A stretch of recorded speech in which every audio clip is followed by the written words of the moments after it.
अस्सलाम वालेकुम जी। आप देख रहे हैं हालात। मैं हूं नौशेरवान और मेरे साथ मौजूद हैं सीनियर सहाफ़ी सईद चौधरी साहब।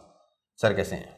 अल्हम्दुलिल्लाह। सर मैं अपना सवाल करने से पहले ज़रा व्यूअर्स से अपील कर लूं कि अगर अभी तक आपने हमारा चैनल सब्सक्राइब नहीं किया तो बराए मेहरबानी सब्सक्राइब कर लें, बेल आइकॉन पर टच कर लें ताकि हमारी हर वीडियो का नोटिफिकेशन बर वक्त आपको मिल सके। सर सबसे पहला मामला ये है कि वज़ीर दिफा परवेज़ हटक साहब कल अपने हल्के नौशहरा में एक तकरीब से खिताब कर रहे थे, कॉर्नर मीटिंग से। अच्छा। तो उन्होंने कहा कि तमाम अरकान असम्बली मेरे हाथ में, क्योंकि मैं उनका बड़ा ख्याल रखता हूँ और अगर मैं ना चाहूँ तो इमरान खान की हुकूमत एक दिन भी नहीं चल सकती। और ये भी कहा है कि जो मेरे साथ लग गया वो आसमान पे और जो नहीं लगा वो ज़मीन पे। और एक और बात उन्होंने की कि ऑपोजिशन वाले मेरी बड़ी इज्जत करते हैं। तो अब मेरा सवाल ये था कि ये किसी के लिए पैगाम है या कोई ब्लैकमेलिंग? यार ये ब्लैकमेलिंग पैगाम मैं थोड़ी सी ना बड़ा लंबा जवाब देना पड़ेगा। जी जी ठीक है ना, या करके नहीं कर सकते, या एक तीसरा या भी हो सकता है ना। दो या यानी पैगाम, ब्लैकमेलिंग, या एक और भी हो सकता है। ठीक है ना। परवेज़ खटक साहब जो हैं ये कहते हैं कि जनाब अपोजिशन से मेरी बड़ी याद अल्लाह है। बिल्कुल। अपोजिशन में याद अल्लाह क्यों नहीं होनी? ये कोई जमात इन्होंने छोड़ी नहीं। ANP में ये रहे हैं, जमात इस्लामी में ये रहे हैं, पाकिस्तान पीपल्स पार्टी में ये रहे हैं, जमीयत उलमा इस्लाम फे में ये रहे हैं, मुस्लिम लीग नून में ये रहे हैं। और सियासत इन्होंने शुरू की थी ज़िला कौंसिल से मेंबर के 1983 में। 1983 में सियासत शुरू करने का मतलब है कि जिया के दौर में और उनके हमेशा में। ठीक है ना।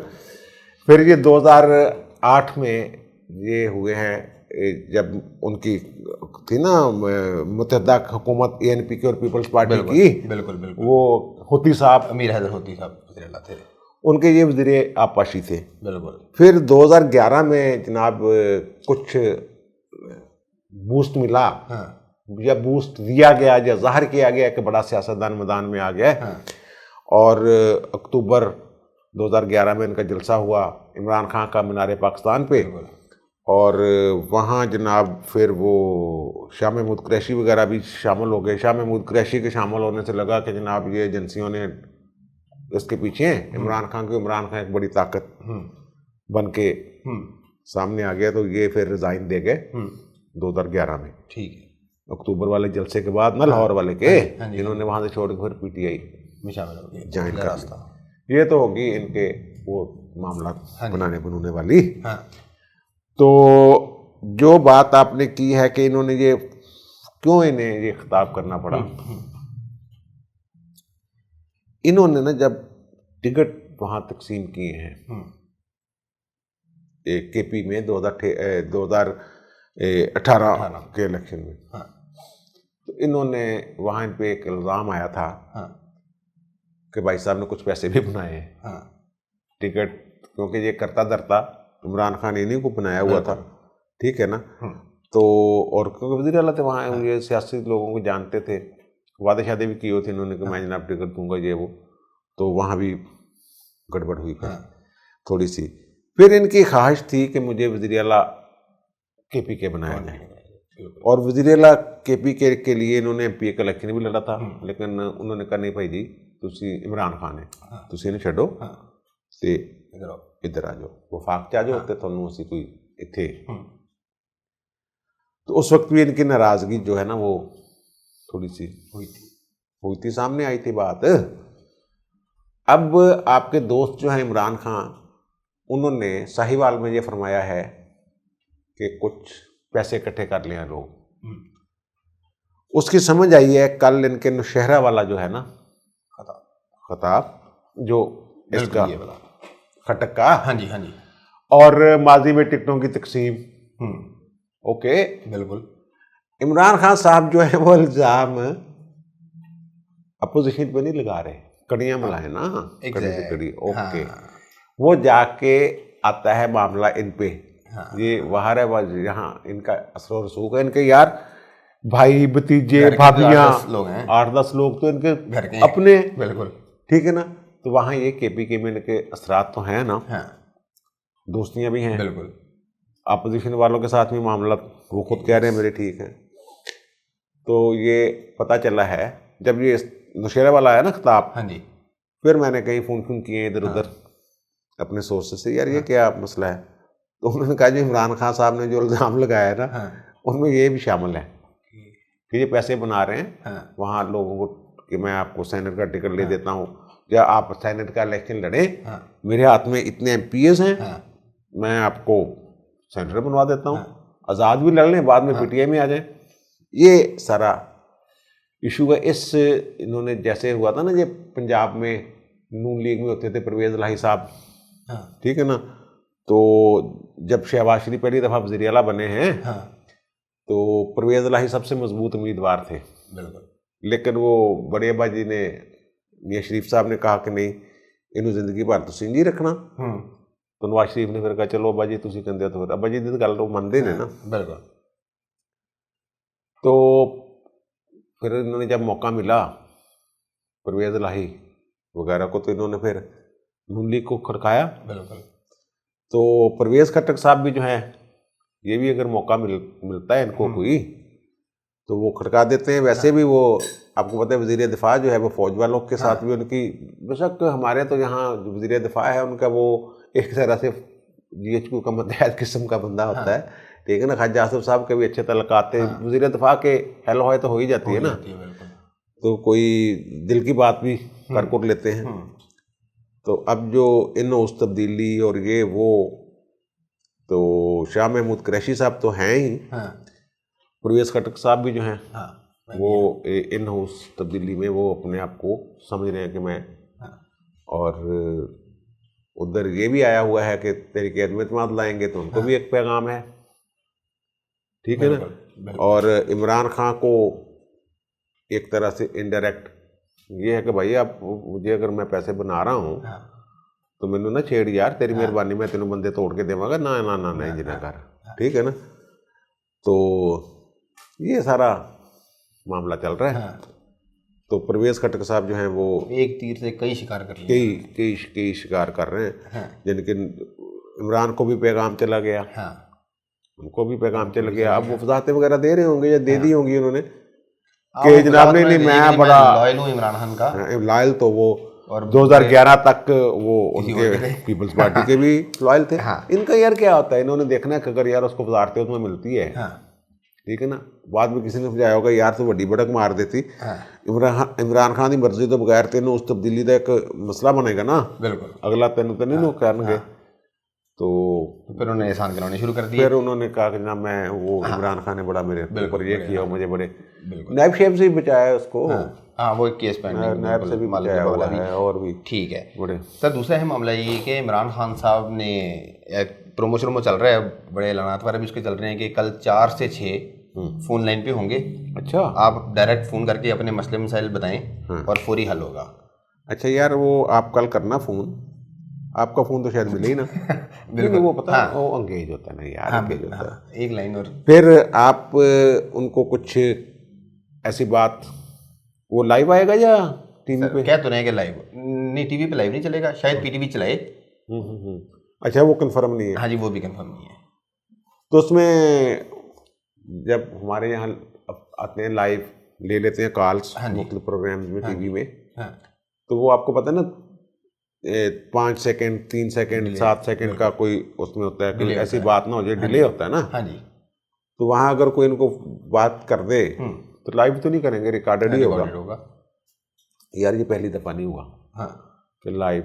अब ये ना ऐसे हाथ पाँव मार रहे हैं, अपनी मकबूलियत का अंदाज़ा लगाना चाह रहे हैं, और वो फ़ोन ही सुनेंगे, वो फ़ोन ही रिकॉर्ड पर आएंगे या मंजर-ए-आम पर आएंगे जिनमें इनकी तारीफ और तसीफ होगी। बिल्कुल हो सकता है ये कहते हैं जनाब इतने % लोगों ने एतमाद कर दिया, देखें हर बंदे ने कहा इमरान खान साहब थानू थोड़ी होते बड़ी उम्मीदें तो बड़ा काम सीधा कर देता, ठीक है ना।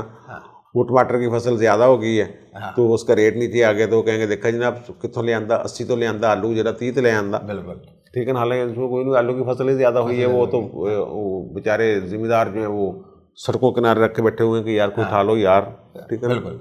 और सिंध में तो कोई नहीं खरीद रहा तो उन्होंने ट्रैक्टर चला के तल्फ कर दिया। तो ये करें, ये पहली दफ़ा नहीं हुआ। नवाज शरीफ का जब दूसरा दौर था ना 96-7 का, उस वक्त उन्होंने भी ये शुरू किया था कि डायरेक्ट फ़ोन कॉल्स वो खुद सुनते थे और उसको फिर टीवी शीवी भी दिखाते थे। तो वो उसका फ़ायदा कोई नहीं होता। इन्होंने सिटीज़न पोर्टल शुरू किया था, आपको याद है कि आप लिखें जनाब इमरान खान को डायरेक्ट जाएगा, वहाँ एक सेल कायम कर दिया। वो भाई वो जो मसाइल हैं वो वफाक से मुतल्लिक़ तो बहुत कम मसाइल हैं, मसाइल तो हैं सूबाई हुकूमतों से मुतल्लिक़। तो वज़ीर आज़म को तो ये इख्तियार ही नहीं है, ख़ास तौर पर 18वीं तरमीम के बाद सूबों के मामलात में वो कैसे मुदाखलत करेगा। ठीक है ना, किसी का कोई ज़्यादती हो गई है, पर्चा नहीं हो रहा, ठीक है ना, वो मौके पे अगर हुक्म जारी कर देते हैं। पंजाब में तो चलो उनकी हुकूमत है, KPK में भी, बलूचिस्तान में भी मांगे तांगे की है, तो सिंध वालों को कैसे ऑर्डर करेंगे वो? फिर अदालतें बीच में पड़ी हुई हैं, बिल्कुल ठीक है ना। कोई अगर ये हुक्म दे देता है कि पर्चा कर दो भाई, ठीक है ना, ये करते तो तरीके से होते हैं ना कि जनाब इसको इन्वेस्टिगेट कर लें और ये देख लें, वे कर लें, लेकिन अंदर खाते तो पता चल जाए। तो जब ये ऊपर से फ़ोन आएगा पता चल जाएगा, तो वो उसको कर देंगे, अदालत में चले जाएंगे लोग, और कुछ मामला अदालत में होंगे पहले ही। तो ये असल में ना राब्ते लोगों के साथ करने जाते। लेकिन जो बिलमुशाफा तलकात होते ना, अब वो अपनी माई लाइफ में लिखता है क्लिंटन के जब मैं सदर बना तो वाइट हाउस के पीछे वाशिंगटन DC में जो एक गरीबों की बस्ती थी मैं वहाँ चला गया। फिर ये वो होता है बिलमुशाफा। ये जो जुल्फ़िकार अली भुट्टो साहब थे, हाँ जी, वो भी बिलमुशाफा लोगों के साथ, यानी जा रहे हैं कहीं सिगरेट ले ली, ठीक है ना, जब वज़ीर आज़म नहीं थे, बिल्कुल, किसी खोखे से सिगरेट ले ली रास्ते में जाते हुए, तो वहाँ गपशप कर ली, नाम शाम पूछ लिया। जब वज़ीर आज़म बन गए फिर अचानक वहाँ चले, फिर उसको बंदे को नाम लेके बुलाया कि नसीर क्या हाल है भाई, क्या हाल है आपका, आपने पहचाना? वो लोग इकट्ठे हो गए, ठीक है ना। फिर वो नज़में लिखी गई, हर घर से भुट्टो निकलेगा नसीर कभी, ठीक है ना, वो सिगरेट पान का काम करते थे, ठीक है ना। तो हमारे गांव के चाचा दिलदार भट्ट, वो हमारे नहर के ऊपर पुल है, वहाँ से गुजरे थे भुट्टो साहब अपने इंतखाबी दौरे के दौरान, तो उन्होंने उनके साथ हाथ मिलाया था। पूरा गांव नून लीग में चला गया। चाचा दारा कल्ला अपना कैंप लेके बैठा, 4 ਉਹਦੇ बच्चे मिसेस थे। चाचा जी तुसी इतना क्यों बैठे हो? उन्होंने कहा यार मैंने भुट्टो से हाथ मिलाया था, रुई की तरह नरम हाथ था उसका, तो मेरा छोड़ने को दिल नहीं कर रहा था, तो भुट्टो ने मुझसे छिड़वाया नहीं था हाथ। यानी ये होता है बिलमुशाफा मोहब्बत का। और नवाज शरीफ भी आते जाते जाते रुक जाते थे मुख्तलिफ जगहों पे और लोगों की मदद भी कर देते थे। इवन ज़ियालक उसमें भी ये थी थोड़ी सी। तो ये जो टेलीफोन पे है ना, ये किसी के घर तज़ियत के लिए तो जाता नहीं। अब आपके हमसाए में जो मोदी साहब हैं वज़ीर आज़म, 2014 में उन्होंने भी ऐसा प्रोग्राम शुरू किया था कि वो आते थे लाइव और फिर कालें लेते थे, TV शिवी बैठ के चाय पे चर्चा। फिर 2020 में उन्होंने शुरू किया परीक्षा पे चर्चा, बिल्कुल ठीक है ना, वो काले चाले लेते हैं, उनका फ़ायदा कोई नहीं होता। लेकिन ये है कि मसरूफियत 2 घंटे की वज़ीर आज़म को एक तो मिल जाएगी, दूसरा ये है कि वो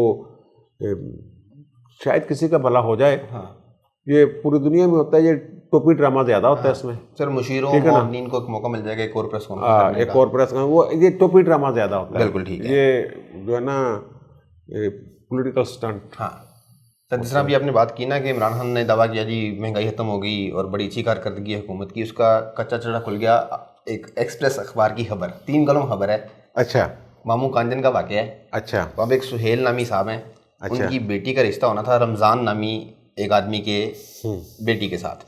अच्छा, जब वो रिश्ते के मामला तय हो रहे थे तो रमज़ान साहब ने तारीफें शुरू कर दी, यार इमरान खान जी कौन बड़ी सी जा रही है। अच्छा, निकल तू, कोई रिश्ता नहीं। अच्छा, मैं 80 मर गए, महंगाई मारे तू तारीफें करी जा रही है। मसला पता क्या हो गया, सियासी मुखालफतें होती हैं, रिश्तेदारियाँ भी। बिल्कुल, एक रिश्ते मसलन अब उमर असद उमर जो है वो और पार्टी में है, उनके भाई दूसरी पार्टी में है, ये ऐसे हो जाता है।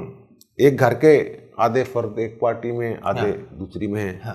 अब जो उसके हैं फरूक नाइक, वो और ये आपस में समधी हैं, ख्वाजा आसिफ नून लीग वाले, ठीक है ना, ऐसे रिश्तेदारी होती हैं, कोई इशू नहीं ऐसा होता।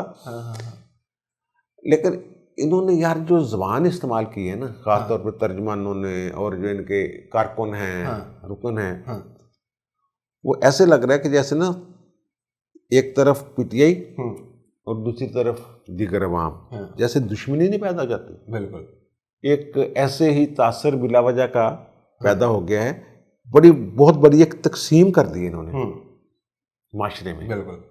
उस तकसीम का नतीजा ये है कि दोनों तरफ नफरत भी इंतहा पे चले गई है और मोहब्बत भी इंतहा पे चली गई है।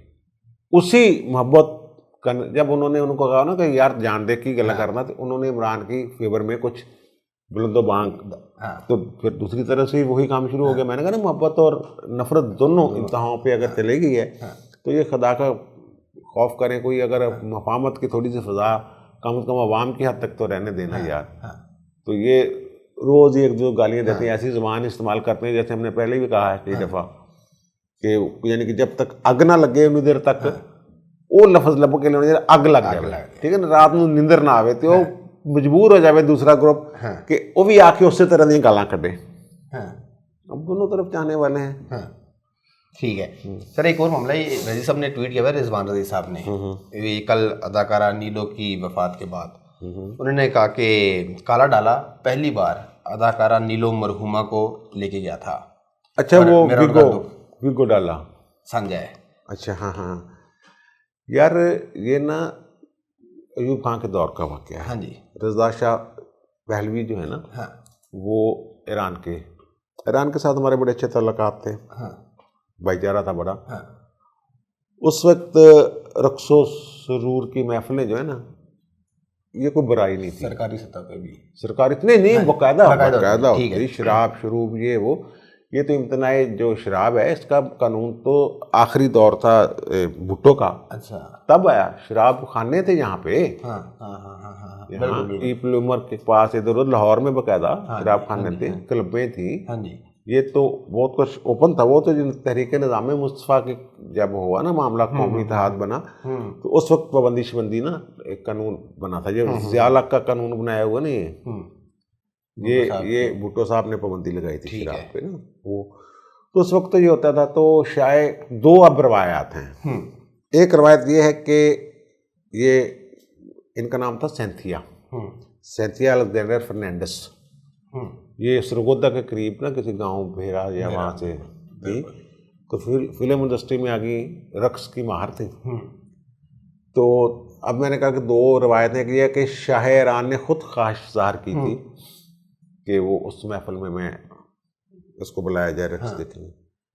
दूसरी रवायत ये है कि हुकूमत पाकिस्तान ने खुद ही फैसला किया था कि यार इसको लेके आते हैं। तो नवाब कालाबाग डैम थे शायद, वो है ना हमारे चौधरी सरदार थे आईजी, चौधरी सरदार मोहम्मद, ठीक, उनकी किताब है दी अल्टीमेट क्राइम। उसमें भी इस वाक़े का जिक्र है। और फिर इन्होंने खुद भी, अब मुझे साफ़ी का नाम याद नहीं जिसने इनका इंटरव्यू किया था बड़ा मुफस्सल बड़ी किस्तों में, वो जुमा मैगजीन में नवाए वक्त में रज़ी साहब ने उसका हवाला दिया कि बिल्कुल उसमें भी इन्होंने ये बयान किया हुआ है।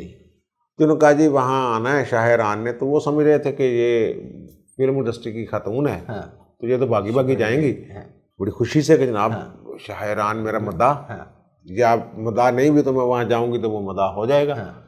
और अयूब खान साहब तक भी यहाँ तो पता है ना, कोई सदर में जाना बड़ा फ़ख्र समझ आता है। वो बड़ा मशहूर किस्सा है कि एक तराना नाम की खातून थी, वो भी अदाकारा थी तराना। वो यही खां के गई मिलने, तो पहले तो उसको जो अर्दली था उसने कोई नाक मुँह चढ़ाई, वो जो सिक्योरिटी वाले थे, तो उन्होंने कहा दस्तो जाके तराना आई है। अंदर गया तो फटाफट उनका भेजे उसको। वो चले गई। जब वापस आई तो उसको सल्यूट मारा उसने, पुलिस वाले ने। तो वो कहते हैं कि ना वो ये पहले तुम्हारा रवैया ये था, अब सल्यूट कहता पहले जो तुम गए थे तो अदाकारा तराना थी, उन कौमी तराना हो। ठीक है ना। तो इस तरह, लेकिन नीलो जो थी वो उनके अंदर कुछ था, ज़मीर था, और जो भी था ये अपनी सेल्फ रिस्पेक्ट। तो उन्होंने कहा मैं नहीं जाना बाजी। फिर आगे फिर दो चीज़ें हैं। एक ये कहते हैं कि उनको उठा लिया गया था, लेकिन उन्होंने जहरीली चीज़ कोई खा ली। बिल्कुल। फिर इस्लामाबाद की बजाय उनको हॉस्पिटल ले जाना पड़ा था, और काफ़ी देर वो ज़ेर इलाज रही हॉस्पिटल में। तो उस वक्त होते थे एक तरक्की पसंद थे फिल्म इंडस्ट्री में, रियाज शाहद, जो शान के वालिद हैं, ठीक है ना। तो फिर उन्होंने उनके साथ शादी कर ली थी। हाँ। और इनका नाम जो था ना आबदा शाहद, मेरा ख्याल आबदा रियाज, आबदा रियाज, बिल्कुल, ठीक है ना। हाँ, रियाज शाहद साहब है ना। हाँ, फिर इनकी बड़ी मशहूर फिल्में बनी थी, एक बनी थी फ़लस्तीन पे, ज़रका, उसमें था रक्स जंजीर पहन कर भी किया जाता है, वो भी जालब साहब ने लिखा था। तो के ना वाकिफ आदाब शहनशाही थी। हाँ, क्या अभी वो उसी, वो कहते हैं कि उसी तनादर में, ठीक है, तो के ना वाकफे आदाब शहनशाही है अभी, ठीक है, रक्स जंजीर पहन। और दूसरी फिल्म थी ये अमन, वो कश्मीर पे थी। उसमें भी जालब साहब का बड़ा ज़बरदस्त एक था कि जुल्म रहे और अमन भी हो, तुम ही कहो क्या मुमकिन है, तुम ही कहो, इस टाइप। बिल्कुल। तो ये सारा किस्सा था। वीगो डाला उससे है कि वो उन्होंने, लेकिन जो डर जाते हैं फिर वो देखे, वो उनकी इज्जत भी होती है माशरे में, और उनके अपने आप में यार वो कितना बड़ा कद हो जाता है बंदे का, यार मैं शहनशाह रान देंगे पेश इनकार किया, ठीक है ना। एक नो होती है, नो, जो टर्निंग पॉइंट होता है कौमों की जिंदगी में। उसके बाद किसी को जरूरत नहीं हुई जबरदस्ती किसी को फिल्म इंडस्ट्री में किस तरीके से ले जाने की कोशिश की जाए, कोई खुशी से चले जाए, तराना टाइप जैसे मैं कह रहा था चले जाए, ऐसे जरूरत नहीं दोबारा हुई। ज़रका की वजह, इसकी इनकी वजह से, नीलों की वजह से। और नो की जो मैं बात कर रहा हूँ, एक नो था जिसने मुशर्रफ की हुकूमत हिला दी थी, इफ्तिखार मोहम्मद चौधरी का, उनका रिजाइन दिया, उनका नो, एक नो ने, अभी नो हो जाएंगी, कई जगह से नो हो रही है, ठीक है ना, तो आपस में फुट पड़ी हुई है वहां ऊपर। चले सर, एक नो तो आज भी हो गई है। पीडीएम ने 31 जनवरी की डेडलाइन दी हुई थी इमरान खान को इस्तीफे की। यार वो अभी तो चीजें नहीं चल रही हैं, डेडलाइन वो चल रही है ना, तहरीक चल रही है, तहरीक में होता है ऐसे। अभी 4 को इजलास है, वो वहां पता चलेगा क्या करने वाले। चलें इस पर कल बात करते हैं। आज तक इतना ही, आपने सुन ली तमाम मामलात पर चौधरी साहब की राय। आपकी क्या राय है कमेंट्स में ज़रूर बताइएगा। आपसे मुलाकात होगी अगली वीडियो में, तब तक के लिए अल्लाह हाफ़िज़।